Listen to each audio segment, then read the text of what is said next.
different relationships. The key to this chapter is really going to be remembering those demonstrations from Tuesday, where we saw the patterns, we saw what happens when you change pressure or volume or temperature, and kind of keeping that stuff straight. That's going to be a big part of the quiz next week on this topic. The other part of it, what we kind of looked at the end, is trying to understand why those things happen. So we've got the laws, the actual just straight effects of what happens, and then we've got the theory that explains why that happens. And we want to use the language of the theory to explain the result, the thing that we see. So we looked at things like this, and we looked at what is the difference, but then we also asked questions like why? What causes that difference? We're going to keep looking at that stuff today, and there's one more law that is very useful in discussing gases and dealing with gases, and that's called Dalton's Law of Partial Pressures.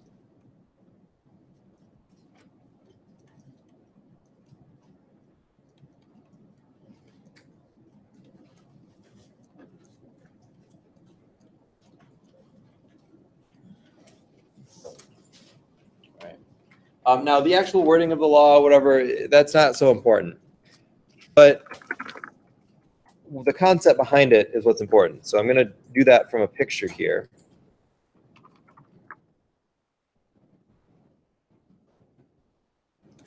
Rather than draw the whole thing. And we'll talk about what this means.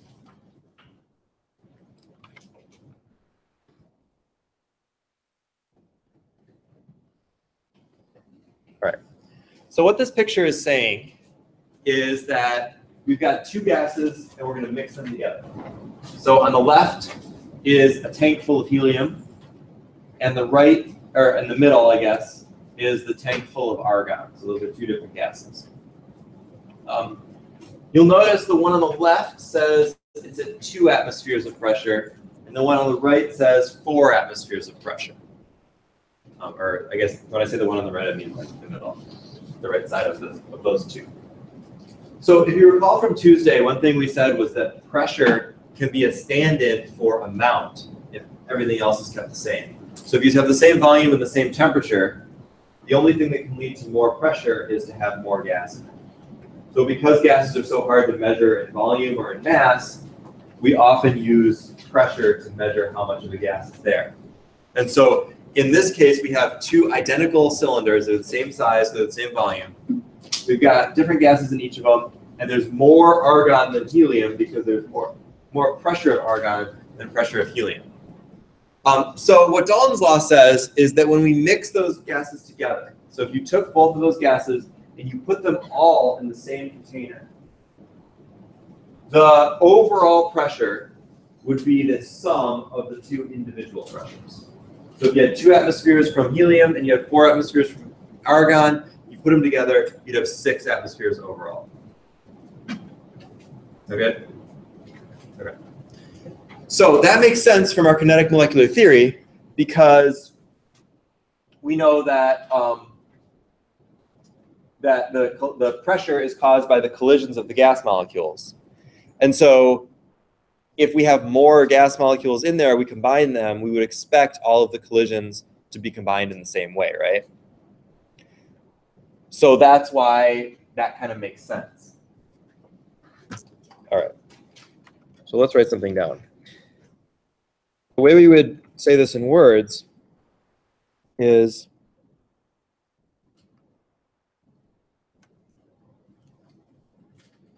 the total pressure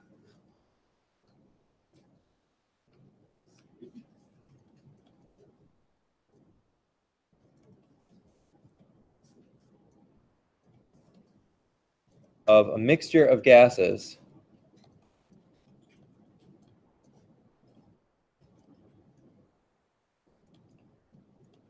is the sum of the, and we're going to use kind of a new term here, we're going to call it the partial pressures.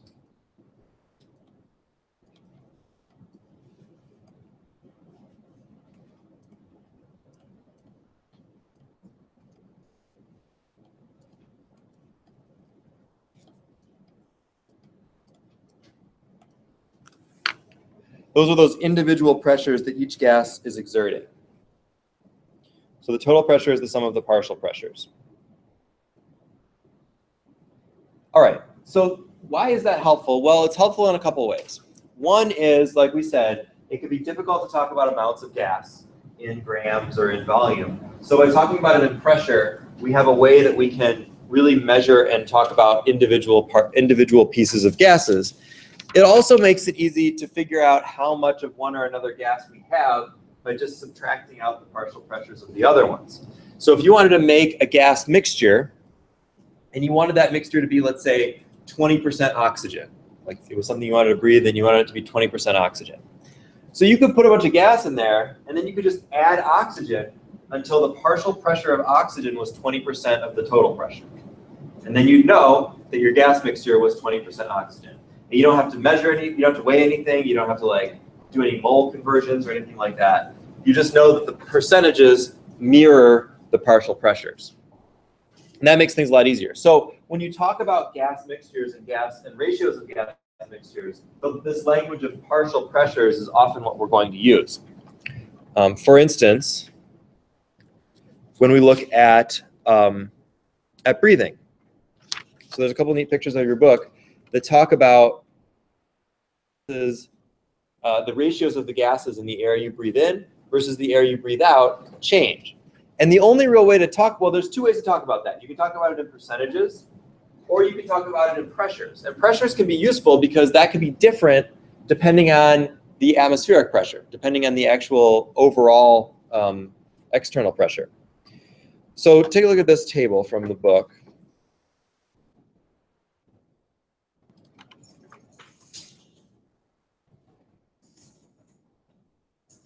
So here's partial pressures of gases during breathing. And I'm going to put that right next to one more picture here.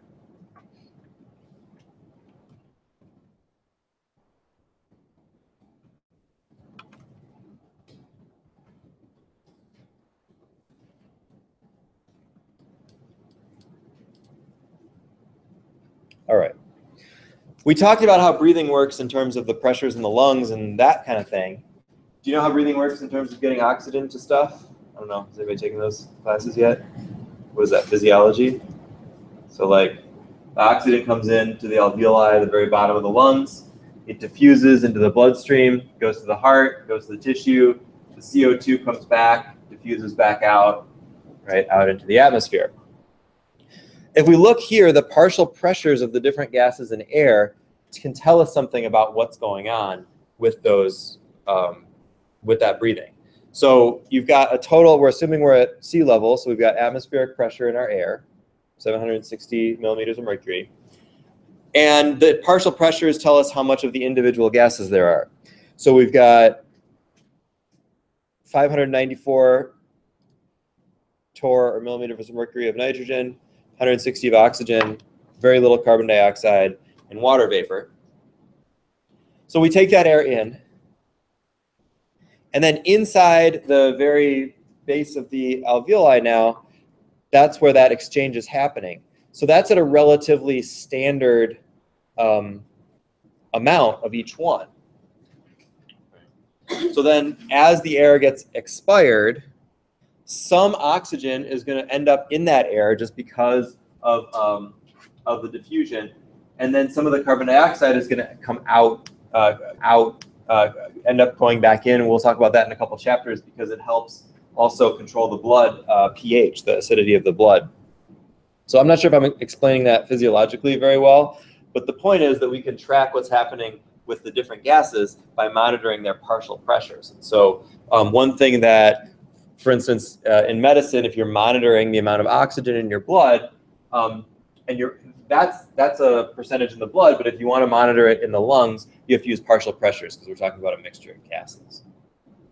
So that's where those might come in. All right, so how do we use that?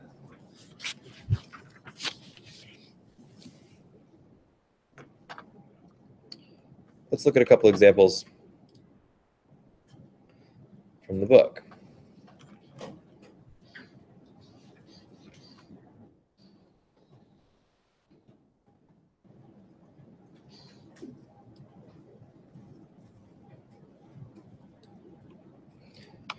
So here's a specific application of kind of what I was talking about before.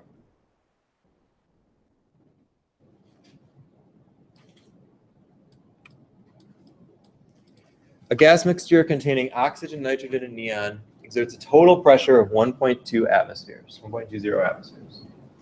All right, so we've got oxygen, nitrogen, and neon in there, 1.2 atmospheres overall. If helium added to the mixture increases the pressure to 1.5 atmospheres, what is the partial pressure in atmospheres of the helium? Here's it. 0.3, right? It's just the difference. I think the most difficult part of this idea of partial pressures is everybody thinks that it's something fancier or requires some kind of trickier calculation. It's not. You just add all the pressures of the gases together. So if there's an increase in pressure and you only added one gas in there, that's responsible for the increase in pressure. So if we wanted to write this out like a problem, what we might write out is the pressure total is going to be the pressure of helium plus the pressure of everything else. So that's oxygen, nitrogen, and neon. And then we can just fill in the numbers for those. So the total pressure is 1.50 atmospheres. And that equals that pressure of helium that was added plus the pressure that was already there, which is 1.2 atmospheres. So you solve for that. Partial pressure of helium is 0.3.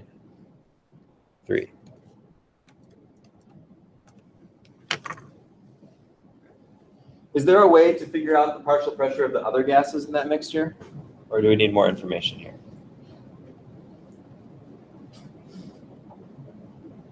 What do you think?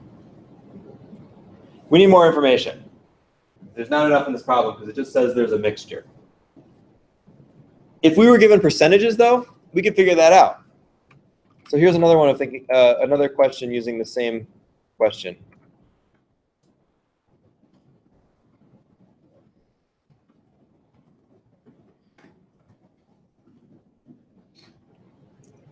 What if I gave you this more information?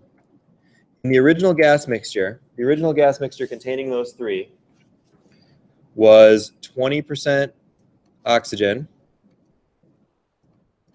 10% neon, and 70% nitrogen. Could you figure out the partial pressures then? How would you do it?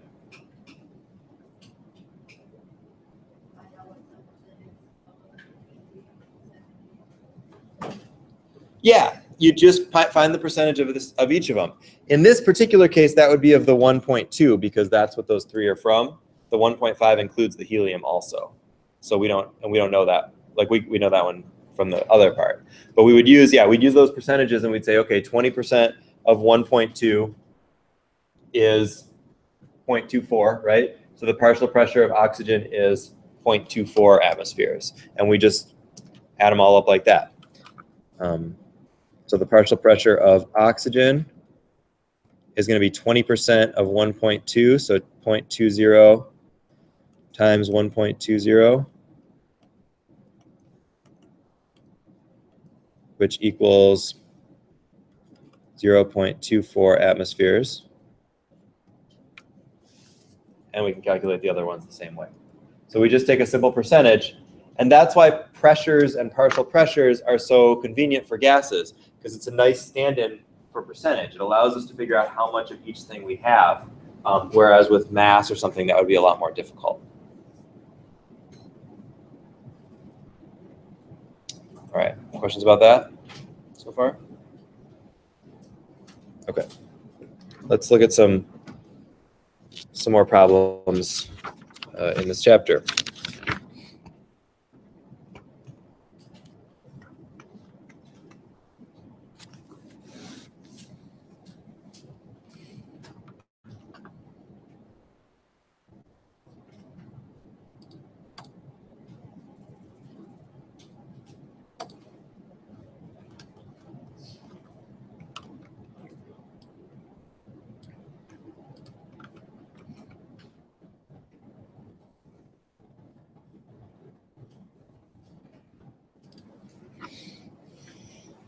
All right. See if you can work out this one, at least the first part. The second part's pretty hard. See if you can work this out, maybe together in groups. If an airplane is pressurized with air to 650 millimeters of mercury. If that air is 21% oxygen, what is the partial pressure of oxygen on the plane? So first of all, if you notice that is a reasonable pressure for an airplane cabin. Airplanes are generally pressurized lower than atmospheric pressure, which is why like weird stuff happens to your water bottles if you maybe ever noticed that, like if you take a plastic water bottle up on a plane and you're drinking it and then you cap it, and then when you land it like gets all smushed in. That's because of the change of pressure when you get the atmospheric pressure. But anyway, what is the partial pressure of oxygen on the plane?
All right, so for the first one, what did you come up with? Or how did you do it? What do you think about that one?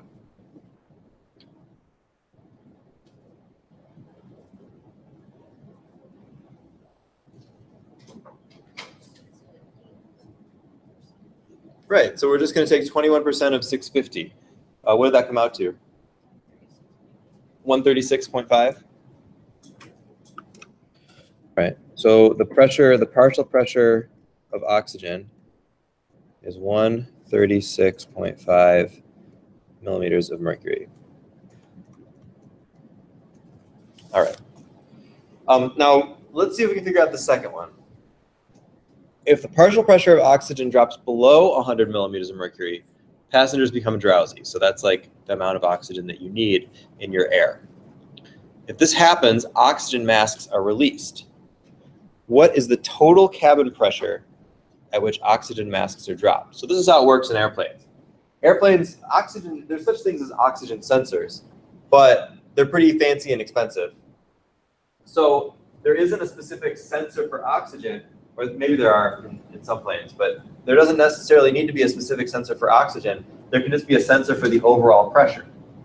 And if oxygen is always the same percentage of the air, if the overall pressure drops too much, then we know the oxygen has also dropped too much, and then the masks can come down. So what this question is asking is, what is the overall pressure when the partial pressure of oxygen is 100? So you may want to talk to each other about this one, see if you can figure it out. What is the overall pressure of the cabin when the partial pressure of oxygen drops to 100?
This is a tough one, so don't worry if you can't figure it out, but talk to each other and see if you can come up with a plan how you would do this.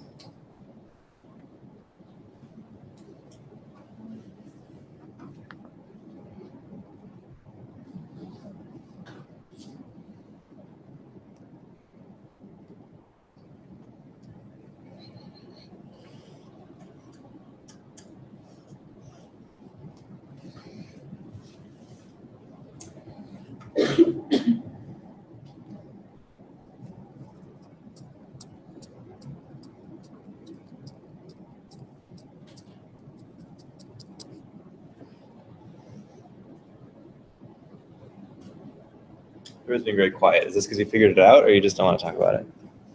You're just done for the day, for the week, confused.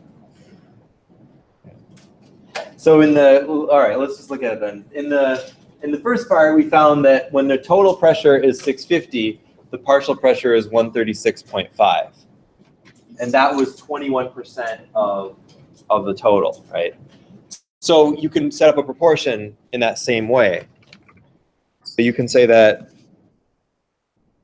136.5 millimeters of mercury divided by the total 650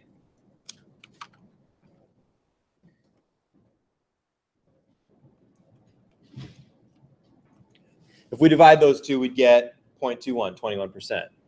So that ratio has to hold when the pressure drops below 100. So at 100, we want to know what is the total pressure.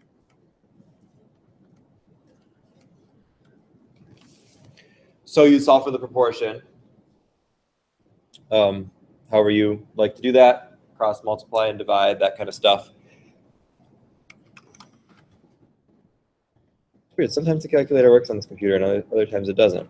So that's going to be 650 times 100 divided by 136.5, so 476.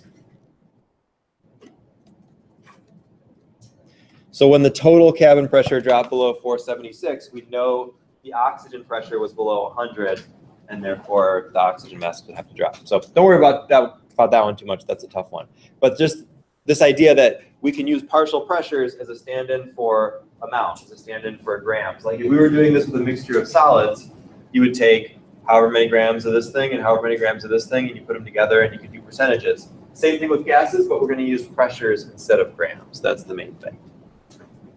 All right, so for this chapter, for the quiz next week, make sure you can talk about and understand the things that are going on when we change one of the factors of the gases. So what happens to the pressure when the volume changes? What happens to the volume when the temperature changes? All those different relationships we talked about last week. You should also be able to discuss them and discuss the reasons for them. So what's happening to the individual molecules? Are they going faster? Are they going slower? Do they have more space? Do they have less space? How is that affecting the collisions with the walls? All that stuff we discussed on Tuesday and saw the examples of.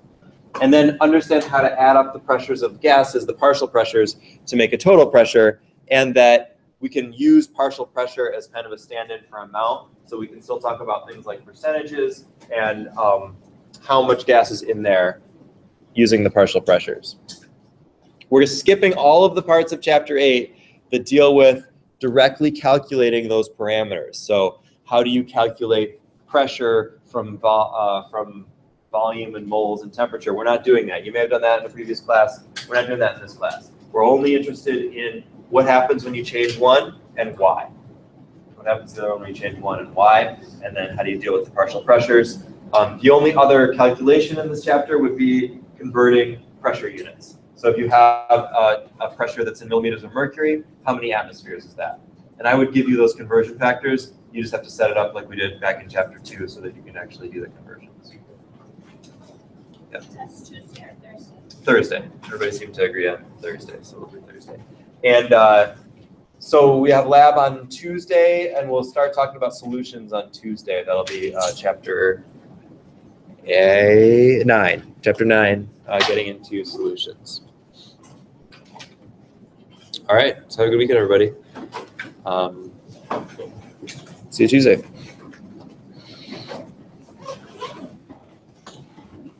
Thanks.